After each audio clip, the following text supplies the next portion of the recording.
બે કિરણો વડે બનતી આકૃતિને ખૂણો કહે છે. જો તમારા વ્યાખ્યા મોડે કરવાની છે તો ખૂણાની વ્યાખ્યા, ખૂણો કોને કહેવાય? એટલે કે એક જ ઉદ્ભવ બિંદુ વાળા, એટલે કે બિંદુ એક જ હોય, એક જ ઉદ્ભવ બિંદુ વાળા અને એક રેખામાં ન હોય, કે એક જ લાઈનમાં ના હોય, કેવી હોય? અલગ અલગ રેખામાં હોય તેવા બે કિરણો વડે બનતી આકૃતિ શું કહેવામાં આવે છે? ખૂણો. જો તમને બતાવું છું તો આપણે ખૂણો દોરીએ એ સાધનને આપણે શું કહીએ છીએ? અહીંયા કોણ માપક. શું કહેવાય? કોણ માપક. તમારા બધા પાસે આવું સાધન છે, કંપાસ બોક્સમાં છે ને? તો આપણે ખૂણો દોરવું કઈ રીતના દોરીશું? તો ધારો કે જો હું અહીંયા કોણ માપકને મૂકું છું, બરાબર છે? તો જો એનો એરો આ સાઈડ આપો, તો પહેલા હું મૂકું છું અને અહીંયા એક એરો આપેલો છે, ત્યાં હું ડોટ કરું છું. હવે જો હું જમણી સાઈડ પર આ રેખા દોરું છું તો મારે જોવાનું છે કે જમણી સાઈડ 0 કઈ જગ્યાએ છે? અંદરની સાઈડ છે કે બહારની સાઈડ છે? તો અહીંયા 0 અંદરની સાઈડ છે, એટલે મારે કયા અંક જોવાના છે? અંદરના અંક. કયા અંક? અંદરના અંક જોવાના છે. તો શું કીધું? ખૂણો. તો ખૂણો કઈ પણ પ્રકારનો હોઈ શકે? કાટકોણ પણ હોઈ શકે, કાટકોણથી નાનો પણ હોઈ શકે અને કાટકોણથી મોટો પણ હોઈ શકે. તો 0 અંદર છે તો અંદરનું માપ જોઈશ. ધારો કે હું અહીંયા 70 અંશ પર જો ટપકું કરું છું તો પછી હું અહીંયા ખૂણો દોરીશ, એટલે આ ખૂણો કેટલા અંશનો બને છે? 70 અંશનો. કેટલાનો બને? 70 અંશ. ધારો કે નામ આપું છું અહીંયા A, B અને C. તો જુઓ શું કીધું કે એક જ ઉદ્ભવ બિંદુ વાળા, એટલે મેં અહીંયા કોણ માપક મૂકેલું, બરાબર છે, અને એક ટપકું કર્યું તો એ આપણું શું હતું? ઉદ્ભવ બિંદુ. ત્યારબાદ એવું કીધું છે એક રેખામાં ન હોય, બંને રેખા અલગ અલગ છે તેવા બે કિરણો. કયા કિરણ? જો કિરણ BC અને કિરણ BA, બે અલગ અલગ કિરણો છે. જો બે કિરણો એટલે કે કિરણ BC અને કિરણ BA, બે કિરણો વડે બનતી આકૃતિ શું કહેવામાં આવે છે? ખૂણો. તમે જોઈ ગયા ખૂણો કોને કહેવાય? જે આપણે આગળના ધોરણમાં શીખી ગયા હતા ને. ચલો હવે ત્યારબાદ આપણે આગળ જોઈશું કે ખૂણાના સંકેતમાં કઈ રીતના લખાય. જો ખૂણાના સંકેતમાં આ જે નિશાની કરું છું આને ખૂણાની નિશાની કહેવાય. A, B અને C, એટલે A, B અને C. આને વંચાઈશું ખૂણો ABC. જો આ રીતના વંચવાનું કઈ રીતના? ખૂણો AB અને C આ રીતના વચાય, એટલે સંકેતમાં લખાય કઈ રીતના? ખૂણાની નિશાની અને ABC, એટલે ખૂણો AB અને C. ત્યારબાદ ખૂણાને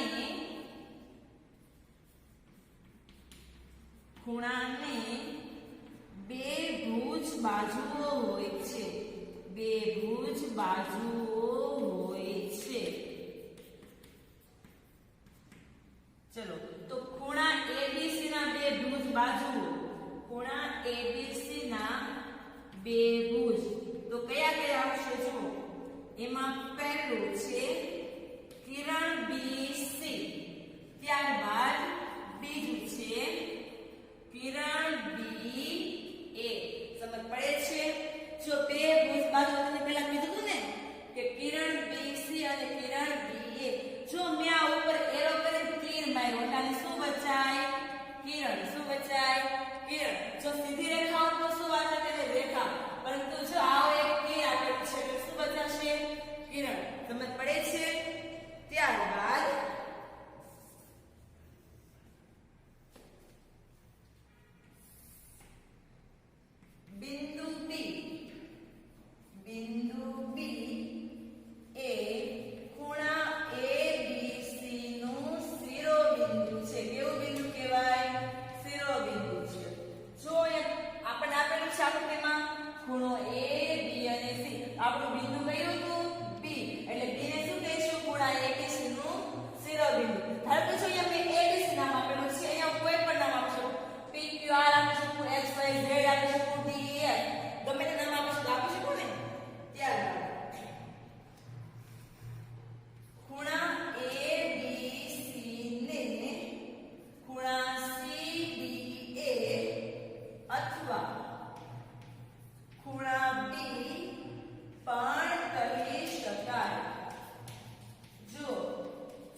બાજુઓ હોય છે. તો બે ભુજ કયા કયા? ખૂણો ABC ના કિરણ BC અને કિરણ BA. ત્યારબાદ બિંદુ P એ ખૂણા ABC નું શિરોબિંદુ છે. જો મેં પહેલા ટપકું બિંદુ બી દર્શાવ્યું હતું, એને શું કહીશું આપણે? શિરોબિંદુ. ત્યારબાદ ખૂણા ABC ને ખૂણો CBA અથવા ખૂણો B પણ કહી શકાય. ત્યાર પછી છે ખૂણા ABC માં બિંદુ B. જો વચ્ચે આપેલું છે બિંદુ B, એને શું કહેવાય? કિરણ BC અને કિરણ BA નો ઉદ્ભવ બિંદુ પણ કહી શકાય. ત્યારબાદ હવે આપણે ખૂણાના પ્રકાર જોઈશું. ચલો હવે જોઈશું ખૂણાના માપના આધારે પ્રકાર. ખૂણાના માપના આધારે પ્રકાર. કેટલા પ્રકાર પડે છે? 3. આપણને બધાને જ ખબર છે. કયા કયા? તો કાટકોણ, લઘુકોણ અને ગુરુકોણ. તો અહીંયા આપણે કાટકોણને કાટકોણ કહેવાના છીએ. લઘુકોણને શું કહીશું? તો કાટકોણ કરતા નાનો ખૂણો, અને ગુરુકોણને કાટકોણ કરતા મોટો ખૂણો. તો પહેલા આપણે માહિતી મેળવીશું લઘુકોણ વિશે. તો નંબર 1 લઘુકોણ, જેને આપણે શું કહેવાનું છે? અહીંયા કાટકોણથી નાનો. સમજ પડે છે? આપણે અહીંયા કાટકોણથી નાનો આ શબ્દનો જ ઉપયોગ કરવાનો છે. ચલો એની વ્યાખ્યા જોઈશું આપણે. તો જે ખૂણાનું માપ 0 અંશ કરતા વધારે, 0 અંશ કરતા વધારે અને 90 અંશ કરતા ઓછું, 90 અંશ કરતા ઓછું હોય તેને લઘુકોણ એટલે કે કેવો ખૂણો? કાટકોણથી નાનો ખૂણો કહે છે. નાનો ખૂણો કહે છે. જો વ્યાખ્યા સમજ પડી કે જે ખૂણાનું માપ 0 અંશ કરતા વધારે, અથવા તમે એવું કહી શકો કે 0 અંશ કરતા મોટું અને 90 અંશ કરતા કેવું કહેવાય? નાનું એટલે કે ઓછું. તો તેવા ખૂણાને શું કહેવાય? લઘુકોણ અથવા કાટકોણથી નાનો ખૂણો કહે છે. જો હું તમને આકૃતિ દ્વારા સમજાવું. ધારો કે કોણ માપક છે, હું એને અહીંયા મૂકું છું, બરાબર છે? ત્યાં જો એનો એરો છે, ત્યાં વચ્ચે પહેલા હું ટપકું કરીશ. હવે જો હું એની જમણી સાઈડ પર રેખા દોરું છું, તો મારે એ જોવાનું છે કે જમણી સાઈડ 0 કઈ સાઈડ છે, અંદર કે બહાર? તો જો 0 અંદર છે ને, તો શું કીધું કે 0 કરતા વધારે એટલે 0 ની ઉપર જવાનું છે. 90 અંશ કરતા કેવું કીધું છે? ઓછું. એટલે 90 અંશ આપણે અહીંયા આવે છે, તો એના કરતા ઓછું કીધું. ચલો હું અહીંયા 50 એરો મારું છું, એટલે 90 કરતા ઓછું થયું. તો આપણે જો આ જે ખૂણો બને છે એને આપણે કેવો ખૂણો કહીશું? કાટકોણ કરતા નાનો. કેવો કહીશું? કાટકોણ કરતા નાનો ખૂણો.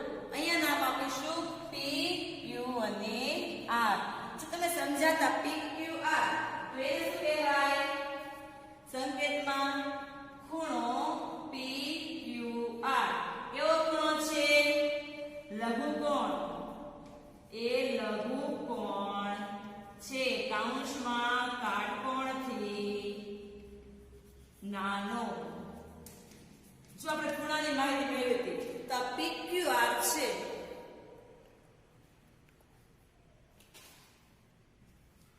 જો આ PQR છે, બરાબર છે? તો PQR માં ઉદ્ભવ બિંદુ કયું કહીશું આપણે? Q કહેવાય. બે ભુજ કયા કયા બને? કિરણ QR અને કિરણ QP. આને બીજું નામ પણ આપી શકાય, ખૂણો RQP અને ખૂણો Q. સમજ પડે છે? ફરીવાર લઘુકોણ એટલે કે કાટકોણથી નાનો. તો જે ખૂણાનું માપ 90 અંશ કરતા વધારે એટલે કે 90 અંશથી મોટું હોય, અને 0 અંશ કરતા વધારે એટલે કે 0 અંશથી મોટું હોય, અને 90 અંશ કરતા ઓછું એટલે કે નાનું માપ 90 અંશ કરતા, તો તેવા ખૂણાને શું કહેવાય છે? લઘુકોણ એટલે કે કાટકોણથી નાનો ખૂણો કહે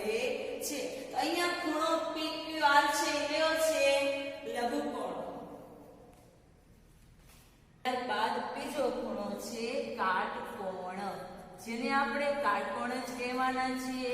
તો કાટકોણની વ્યાખ્યા, તો જે ખૂણાનું માપ 90° હોય તેને કાટકોણ કહે છે.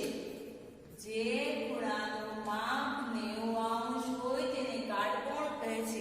જો કાટકોણનું માપ આ ફિક્સ આપેલું છે કે 90° જ હોય, 90 કરતા ઓછું પણ નહીં, 90 કરતા વધારે પણ નહીં. જે ખૂણો 90° હોય આપણે એ ખૂણાને જ કાટકોણ ખૂણો કહી શકીએ છીએ. જો તમે દોરીને બતાવો છો અહીંયા, જો હું અહીંયા કોણમાં પગને મૂકીશ, બરાબર છે, એરો છે ત્યાં નીચે હું ડોટ કરું છું, ટપકું, ત્યાંથી હું જમણી સાઈડ પર જાઉં છું તો 0 અંદરની સાઈડ છે, એટલે અંદરની સાઈડમાં 90 જોવાના છે. તો 90 ક્યાં આવે છે? અહીંયા ઉપર 90 આપેલા છે. તો હું અહીંયા જો તમને આ બતાવીશ, સીધી રેખા દોરીશ, એટલે આવો ખૂણો બને એને શું કહેવાય? કાટકોણ ખૂણો. હું નામ આપું છું આને ડી, ઈ અને એફ, એટલે કે ખૂણો ડી, ઈ, એફ. સંકેતમાં આ રીતે લખીશું, ખૂણો ડી, ઈ, એફ એ કેવો છે? કાટકોણ છે. કેવો છે? કાટકોણ છે. નામ આપી દીધું આપણે ખૂણો ડી, ઈ, એફ.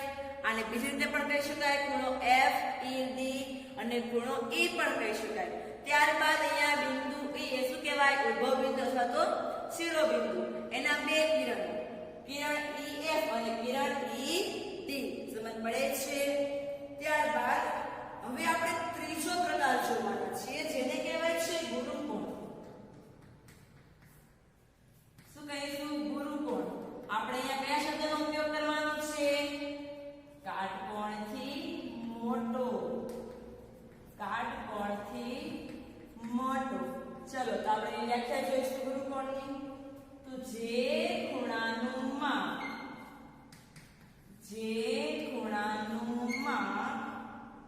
90° કરતા મોટું, 90° કરતા મોટું અને 180° કરતા નાનું હોય, 180° કરતા નાનું હોય તેને ગુરુકોણ. કાઉન્સમાં કયો ખૂણો કીધો છે આપણે? કાટકોણથી મોટો. કાટકોણથી મોટો ખૂણો બરાબર કહે છે. જો વ્યાખ્યા પરિવાર જો કે જે ખૂણાનું માપ 90° કરતા મોટું હોય, કાટકોણ કેટલાનો હતો? 90 નો, પણ ગુરુકોણમાં શું કીધું છે કે 90° કરતા મોટું હોય અને 180° કરતા કેવું હોવું જોઈએ? નાનું. તેને ગુરુકોણ એટલે કે કાટકોણથી મોટો ખૂણો કહે છે. ચલો બીજી વ્યાખ્યા પણ લખી શકો કે જે ખૂણાનું માપ 90° કરતા મોટું હોય તેને શું કહેવાય છે? કાટકોણથી મોટો ખૂણો અથવા તો ગુરુકોણ. લઘુકોણમાં પણ બીજી વ્યાખ્યા બની જાય કે જે ખૂણાનું માપ 90° કરતા ઓછું હોય તેને કહેવાય લઘુકોણ, એટલે કે કાટકોણથી નાનો ખૂણો. તો હું તમને ચલો અહીંયા કોણ માપક દ્વારા ગુરુકોણ એટલે કે કાટકોણથી મોટો ખૂણો દોરીને બતાવું છું. તમારે ધ્યાનથી જોવાનું છે. ચલો તો ચલો પહેલા હું અહીંયા મૂકું છું કોણ માપ, બરાબર છે? પહેલા ડોટ કરું છું, જમણી સાઈડ પર એરો દોરું છું. ચાલો હવે શું કીધું કે 90° કરતા મોટું માપ હોવું જોઈએ. તો આ 90° આપણે અહીંયા છે અને 180° કરતા કેવું હોવું જોઈએ? નાનું. તો જો અહીંયા 180 છે એટલે આ બેની વચ્ચેનું માપ આપણે લઈ શકાય. ધારો કે હું અહીંયા 130 નું માપ લઉં છું. જો મેં 130 અંદર આપ્યા છે, શું કામ અંદરનું માપ જોયું મેં?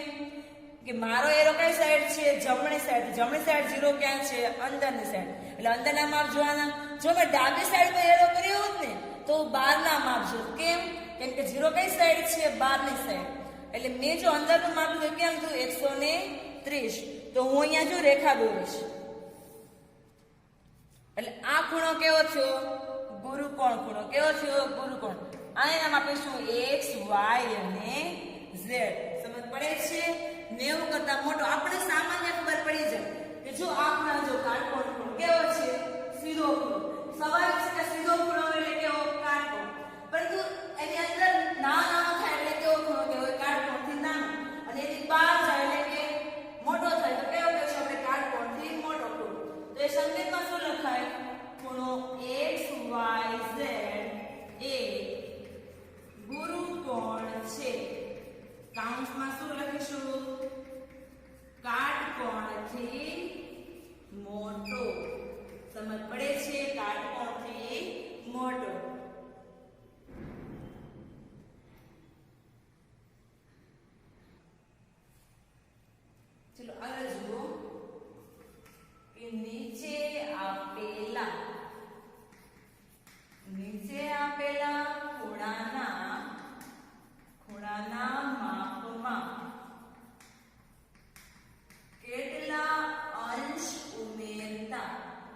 કેટલા અંશ ઉમેરતા કાટકોણ બને તે લખો. કાટકોણ બને તે લખો. ચલો આપણો પહેલો જવાબ તો અહીંયા આપેલું છે 35 અંશ પ્લસ ખાલી જગ્યા. નંબર 2 માં છે 20 અંશ પ્લસ ખાલી જગ્યા. નંબર 3 60 અંશ પ્લસ ખાલી જગ્યા. નંબર 4 82 અંશ પ્લસ ખાલી જગ્યા. નંબર 5 38 અંશ પ્લસ ખાલી જગ્યા. નંબર 6 47 અંશ પ્લસ ખાલી જગ્યા. નંબર 7 74 અંશ પ્લસ ખાલી જગ્યા. નંબર 8 53 અંશ પ્લસ ખાલી જગ્યા. અને નંબર 9 85 અંશ પ્લસ ખાલી જગ્યા. જો અહીંયા આપણે શું કીધું છે કે નીચે આપેલા ખૂણાના માપમાં કેટલા અંશ ઉમેરતા કાટકોણ બને તે લખો. જો અહીંયા આપણને અંશ આપેલા છે, આપણે કાટકોણ બનાવવાનો છે, તો યાદ કરો આપણી વ્યાખ્યા કાટકોણની કે જે ખૂણાનું માપ 90 અંશ હોય તેને આપણે કાટકોણ કહેવાય. એટલે કે અહીંયા આપણે એવી સંખ્યા ઉમેરવાની છે કે બંનેનો સરવાળો 90 થવો જોઈએ. તેના માટે શું કરીશું? આપણે ખબર કેમ પડશે કે આપણે કેટલા ઉમેરીશું? તો કાટકોણ કેટલાનો હોય? 90 અંશ. 90 અંશ છે. આપણને અંશ કેટલા પાછળ 35 આપેલા છે. 35 કરવાના બાદ એટલે -35. ચલો 0 માંથી 5 બાદ થાય નહીં થાય તો શું કરવાનું? 10 તો લેવો પડે. 0 પર 10 અહીંયા 8. 10 માંથી 5 જાય તો 5. 8 માંથી 3 જાય તો 5. એટલે કેટલા આવ્યા? 55. અહીંયા લખીશું 55 અંશ. એટલે જવાબમાં કેટલા 90 અંશ થઈ ગયો. જો અને પ્લસ કરીને જોઈ જુઓ 35 પ્લસ 55. 10 નો 0 વધી 8 ને 1 9 થઈ ગયા 90. એટલે આપણો શું બની ગયો? કાટકોણ. હવે છે 20 અંશ. તો 90 - 20 કરો તો 0 9 માંથી 2 જાય 7. એટલે કેટલા આવે અહીંયા? 70 અંશ. ત્યારબાદ આખું 60 અંશ. તો 90 - 60 તો 0 9 માંથી 6 જાય તો 3. એટલે કેટલા આવે? 30 અંશ. ત્યારબાદ આપણો છે 82 અંશ. 90 - 82 ચલો 0 પર 10 કો એટલે કેટલા આવે? 10. 9 ની ઉપર 8. 10 - 2 એટલે કેટલા આવે? 8. અને અહીંયા 0 એટલે કેટલા અંશ આવ્યા? 8 અંશ. હવે આપેલા છે 38 અંશ. તો 90 - 38 ચલો 0 પર 10 કો 9 ની ઉપર 8. 10 માંથી 8 જાય 2. 8 માંથી 3 જાય કેટલા વધે? 5. એટલે કેટલા આવશે અહીંયા? 52 અંશ. ચલો હવે 90 - 47 ચલો 10 કો અહીંયા 10 8. 10 માંથી 7 જાય 3. 8 માંથી 4 જાય 4. કેટલા આવશે? 43 અંશ. ત્યારબાદ 90 - 74 ચલો 0 ઉપર 10 9 ની ઉપર 8. 10 માંથી 4 જાય 6 અને 8 માંથી 7 જાય 1 એટલે કેટલા અંશ આવશે અહીંયા? 16 અંશ. ત્યારબાદ 90 - 53 તો અહીંયા 10 અહીંયા 8. 10 માંથી 3 જાય 7. 8 માંથી 5 જાય 3. કેટલા આવ્યા? 37 અંશ. ત્યારબાદ 85 તો 90 - 85 ચલો 10 8. 10 માંથી 5 જાય 5 અને 8 માંથી 8 જાય 0 એટલે કેટલા આવશે? 5 અંશ. સમજ પડી? આપણને અંશ આપેલા છે, એમાં આપણે અમુક સંખ્યા ઉમેરીએ એટલે આપણે કયો ખૂણો બને? આમાં કાટકોણ. ત્યારબાદ આપણે આગળનો પ્રશ્ન જોઈશું. એમાં શું કીધું જુઓ કે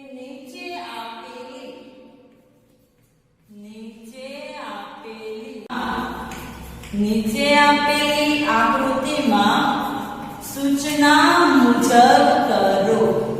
સૂચના મુજબ કરો. ચલો અહીંયા આકૃતિ આપેલું જો આપણને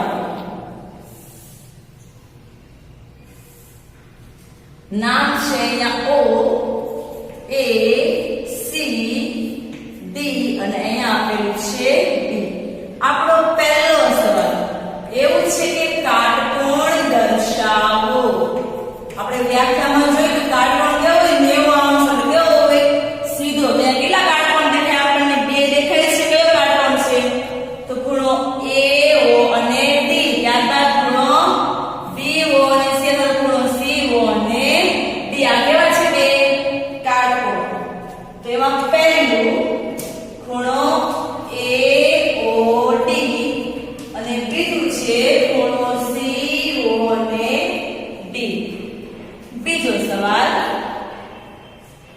કાટકોણથી નાનો ખૂણો દર્શાવો. કાટકોણથી નાનો ખૂણો દર્શાવો. તો નાનો ખૂણો કીધું. જો કાટકોણ સીધો છે, નાનો એટલે તો એના ઓછો હોવો જોઈએ ને. તો જો ખૂણો આપણો CO અને B આ નાનો ખૂણો દેખાય છે. જો આ તો કાટકોણ આપણો કેવો છે નાનો. નાનો એટલે ખૂણો CO અને B. બરાબર શું ખૂણો COB કેવો ખૂણો કહેવાય? કાટકોણથી નાનો. ત્યારબાદ નંબર 3, કાટકોણથી મોટો ખૂણો દર્શાવો. કાટકોણથી મોટો ખૂણો દર્શાવો. ચલો મોટો જો આ બંને કાટકોણ છે. જો આ સીધો તો કેવો કહેવાય? કાટકોણ. પરંતુ આ જો રેખા કેવા છે આ સાઈડ, એટલે કે ખૂણો AO અને B કેવો કહેવાય? કાટકોણથી મોટો ખૂણો, એટલે કે ખૂણો AO અને B. એટલે સમજ પડી? ઘણી બાજુ કાટકોણ કયા છે? ખૂણો AOD અને ખૂણો COD. કાટકોણથી નાનો ખૂણો એટલે ખૂણો CO અને B. કાટકોણથી મોટો ખૂણો એટલે ખૂણો AO અને B. સમજ પડી ગઈ? ત્યાર પછીનો પ્રશ્ન છે કે ઘડિયાળને ધ્યાનથી જુઓ અને નીચેના પ્રશ્નોના જવાબ લખો. નીચેના પ્રશ્નોના જવાબ લખો. જો એ ઘડિયાળ રહી છે, 1 થી 12 અંક આપેલા છે. એ જો નાનો કાંટો કેટલા ઉપર છે? 9 ઉપર છે. અને મોટો કાંટો કેટલા ઉપર છે? 12 ઉપર છે. દેખાય છે બધાને? ઓકે, ચલો તો આપણો પહેલો સવાલ નંબર 1 કે ઘડિયાળમાં કેટલા વાગ્યા છે? ઘડિયાળમાં કેટલા વાગ્યા છે? તો નાનો કાંટો 9 ઉપર છે, મોટો કાંટો 12, એટલે કેટલા વાગ્યા કહેવાય? 9. તો જવાબમાં લખીશું કે ઘડિયાળમાં 9:00 મિનિટ નથી, 9 વાગ્યા છે. ત્યારબાદ સવાલ નંબર 2 પર જઈશું કે ઘડિયાળમાં કાંટાઓ દ્વારા કયો ખૂણો બનેલો છે? કયો ખૂણો બનેલો છે? જો અહીંયા કાંટા છે, એના દ્વારા કેવો ખૂણો બનેલો છે? આપણને કેવો દેખાય છે? તો કાટકોણ ખૂણો. કેવો ખૂણો? કાટકોણ ખૂણો. જવાબમાં લખીશું કાટકોણ ખૂણો. ત્યારબાદ સવાલ નંબર 3 ઉપર જઈશું કે જો ઘડિયાળમાં 9:15 વાગે તો કાંટાઓ દ્વારા કયો ખૂણો બને?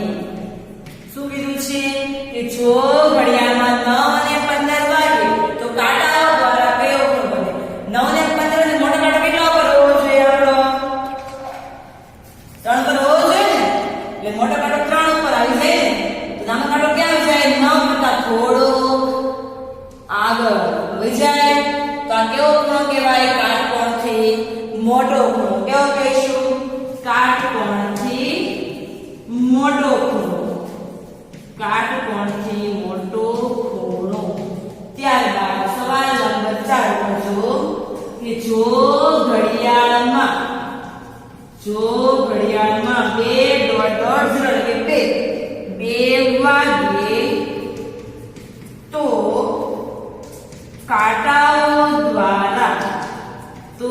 કાંટાઓ દ્વારા કયો ખૂણો બને?